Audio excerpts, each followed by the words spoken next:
नमस्कार दोस्तों। आज हम सुनेंगे मालती जोशी जी द्वारा लिखित कहानी साजिश। तो ये कहानी शुरू करते हैं। पूरे घर में एक तनाव सा व्याप्त है।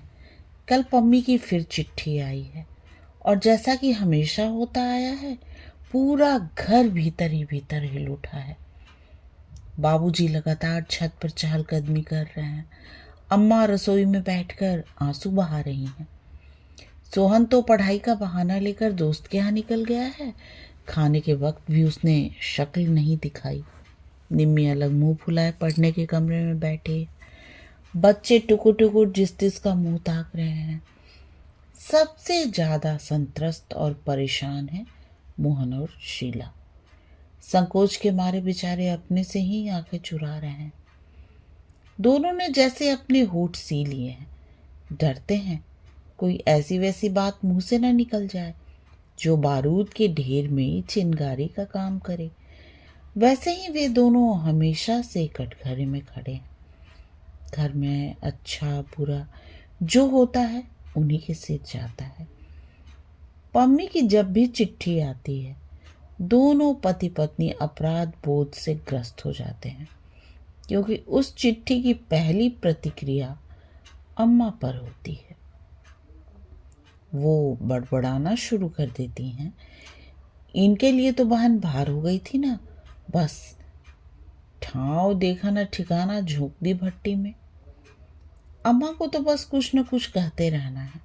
उनकी इन्हीं बातों से तंग आकर वे लोग निम्मी के वक्त थोड़ा सुस्त हो गए हैं। तो अम्मा बाबूजी 100 बार सुना चुके हैं। दो भाई हैं पर किस काम के, मजे से हाथ पर हाथ धरे बैठे हैं। कल को लड़की किसी का हाथ पकड़कर भाग जाएगी, तब अक्ल ठिकाने आएगी। परेशान है मोहन शीला। किसी करवट उन्हें चैन नहीं है। और अब फिर पम्मी की चिट्ठी आई है। अब इस घर में मेरा निवाह नहीं हो सकता। आप लोग मुझे आकर लिवा ले जाइए, नहीं तो मैं कुछ खाकर सो रहूंगी। पम्मी का यह नाटक पिछले 4 सालों से चल रहा है। 5 साल के वैवाहिक जीवन में मुश्किल से 1 साल शांति से गुजरा होगा। पता नहीं कब क्या हो जाता है और वो अपनी लड़की को गोद में उठाकर यहाँ चली आती है। शुरू शुरू में सब उसे हाथों हाथ लेते थे। सबको उससे सहानुभूति भी थी। बाबूजी खुद जाकर 2-4 बार समधी जी से बेटी के किए अनकिए अपराधों की माफी मांग आए।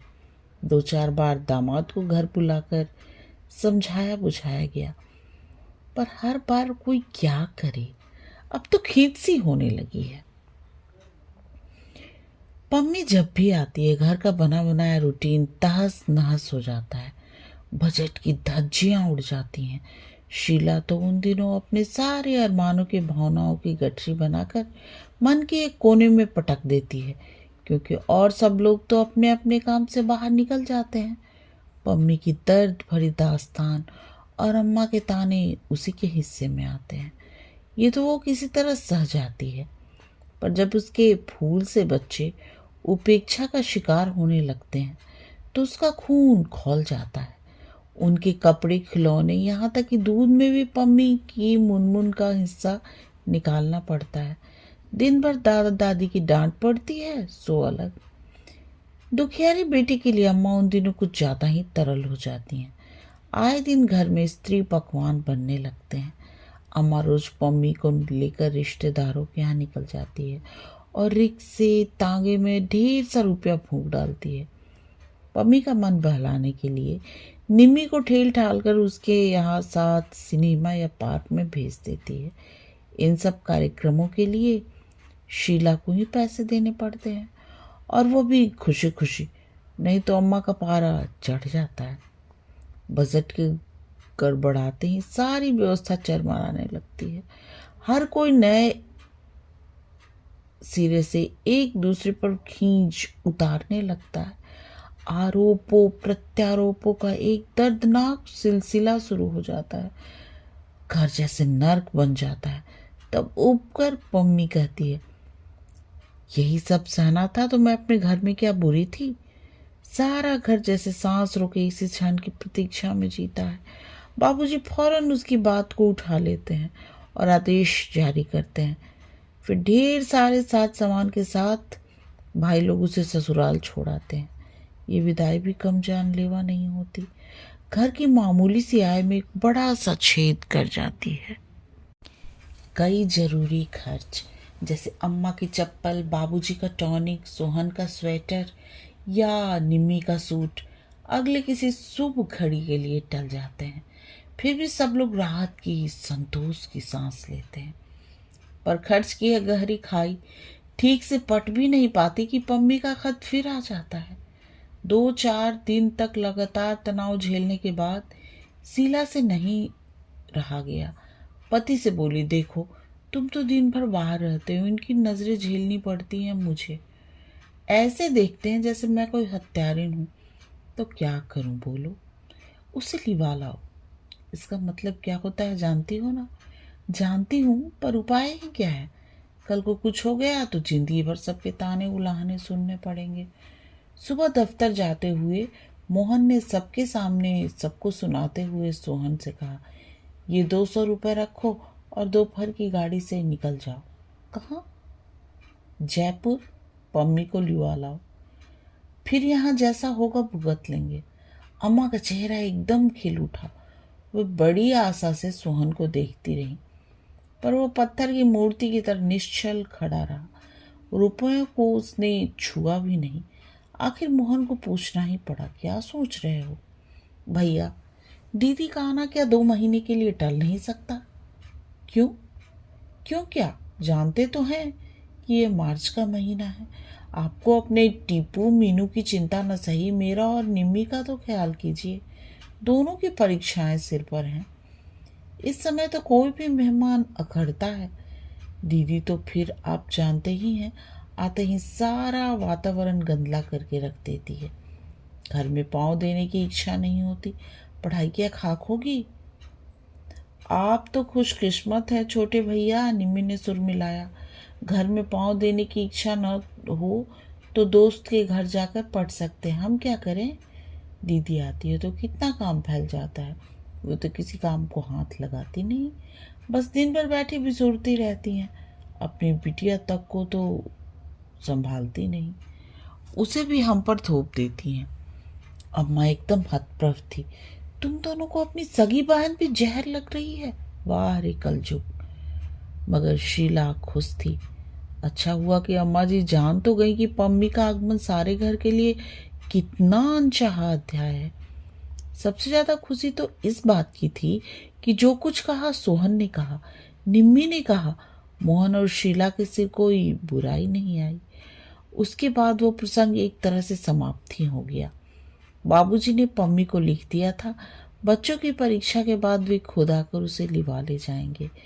इसी आशय का एक अनुरोध पत्र उन्होंने समधी जी को भी लिख दिया था।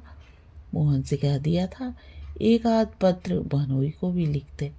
हम उम्र हैं दोनों, 2 बातें वो प्यार से समझा देंगे। लेकिन इस बार पम्मी ने किसी का इंतजार नहीं किया। वे छुटकारे की सांस ठीक से ले भी न पाए थे कि वो रोती झींकती आ पहुंची। उसे देखते ही सबके चेहरे फक पड़ गए। उस दिन घर में उत्सव का सा वातावरण था। मोहन ने अपने एक परिचित को सपरिवार आमंत्रित किया था। यह निमंत्रण अनायास या बेहद अहेतुक नहीं था। निम्मी के लिए उस घर में बात चलाने की योजना थी। वे लोग इस बहाने घर को निम्मी को देख ले, यही इच्छा थी। घर को उस दिन विशेष यत्न से संवारा गया था। निम्मी भी सजी धजी गुड़िया से बैठी थी, इतनी चुप चुप जैसे कि मुंह में जबान ही ना हो। और सबने भी अपनी बेहतरीन पोशाकें पहन ली थी। शीला ने जिद करके सास को भी कलफ लगी साड़ी पहना दी थी। वे मिस्री की ढली बनी मेहमानों से बतिया रही थी। बाबूजी सबके बीच में चुपचाप बैठकर सामने वाली पार्टी को आंक रहे थे, परख रहे थे। शीला रसोई में व्यस्त थी। सोहन बाजार में चक्कर काट रहा था। मौका लगते ही बहन को चिकोटी काट लेता था। माहौल खुशी से सराबोर था कि पम्मी घर में भूचाल की तरह दाखिल हुई। आते ही उसने पुक्का फाड़कर रोना शुरू कर दिया। मुझे यहाँ भट्टी में झोंककर यहाँ सब बैठकर गुलछर्रे उड़ा रहे हैं। इतनी चिट्ठियां लिखी पर कोई झांकने भी ना आया। किसी को परवाह नहीं पम्मी जिंदा है या मर गई। इतनी ही भारी लगती हूँ तो हाथ पांव बांधकर कुएं में फेंक दिया होता। बार बार तंग तो नहीं करती, पर जब अपने पास देने के लिए कुछ नहीं था तो मेरी शादी क्यों की? लड़के वाले के सामने अच्छा खासा नाटक हो गया। महफिल तो उखड़नी ही थी। बार बार क्षमा याचना करके उन लोगों को विदा किया। उनके यहाँ से क्या जवाब आएगा ये तो अब करीब करीब निश्चित ही था। बड़ी मुश्किल से कहीं बात लगी थी, सब चौपट हो गया। महीने के अंतिम दिन थे, फिर भी मोहन ने जी कड़ा करके स्वागत सत्कार में 150 फूंक डाले थे। सब पर पानी फिर गया। घर में जैसे मातम छा गया। निम्मी तो खटपाटी लेकर ऐसी पड़ गई, उसने खाना भी नहीं खाया। और लोग भी पम्मी से खींचे खींचे ही रहे।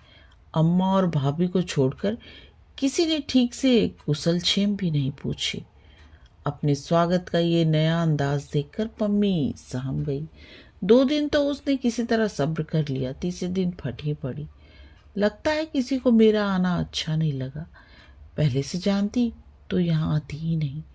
अपमान ही सहना है तो अपने घर सहूंगी, घर में नहीं निभेगी तो कहीं नौकरी कर लूंगी। सोहन भी जैसे तैयार ही बैठा था, बोला तो कर लो ना नौकरी। जिंदगी भर भैया भाभी की छाती पर मूंग दलना क्या जरूरी है? जब मन होता है मुंह उठाकर चली आती हो। आखिर तुम्हारे लिए कोई कितना करेगा? घर में एक और लड़की भी है। आती हूँ तो अपने बाप के घर आती हूँ। पम्मी ने तमक कर कहा, तुम्हारे दरवाजे आऊं तब आंखें दिखाना। बाप का घर कहकर सोहन बाहर चला गया। वो अपने दिल का गुबार निकाल चुका था। सुखी है सोहन, अविवाहित है, इसलिए मन की बात बेरोक टोक कह डालता है। कोई यह नहीं कह सकता कि बीबी ने उसके कान भर दिए हैं। अपमान से पम्मी के आंसू निकल आए। सबसे ज्यादा दुख तो इस बात का था कि सोहन इतनी बड़ी बात कह गया और बाबूजी कुछ नहीं बोले। जिनके बल पर वह कर रही थी, कानों में रुई दिए हुए चुपचाप छत की कड़ियां गिनते रहे। बाबूजी, उसने क्वातर स्वर में पुकारा। सब सुन रहा हूं बेटे। बाबूजी ने उसी तरह छत की ओर निर्निमेष देखते हुए कहा, पर सच बात तो यह है बेटा कि अब तुम्हारे बाप का घर कहाँ रहा। सब तो चुक गया। पेंशन जो मिलती है वह दवाइयों के लिए ही पूरी नहीं पड़ती। बेटे के भरोसे पर जी रहा हूँ। अपनी लंबी चौड़ी गृहस्थी उसके गले मढ़कर बैठ गया हूँ। उसका बोझ और कितना बढ़ाऊं बाबूजी। लेकिन पम्मी बेटे, हम लोग तुम्हारे जन्म के रिश्तेदार हैं। कर्म तो तुम्हें अपने खुद ही झेलने होंगे। सुख दुख जो भी हो अपने घर में ही सहो बिटिया। कल को तुम यहाँ आकर बैठ जाओगी तो बताओ निम्मी को कौन स्वीकारेगा? पम्मी के सारे सवाल चुक गए थे और शायद उत्तर भी। 3-4 दिन बाद पम्मी को सोहन के साथ गाड़ी में बिठाकर लौटे तो बाबूजी को ऐसा लग रहा था जैसे बेटी को अंतिम विदा दे आए हों। अगर कल को कुछ हो गया, पम्मी के ससुराल वालों ने यदि सचमुच कोई षड्यंत्र रच डाला, तो वे भी उससे बरी नहीं है। इस साजिश में वो भी बराबर के हिस्सेदार हैं। कहानी समाप्त। कहानी सुनने और अपना कीमती समय देने के लिए आप सबका बहुत बहुत धन्यवाद।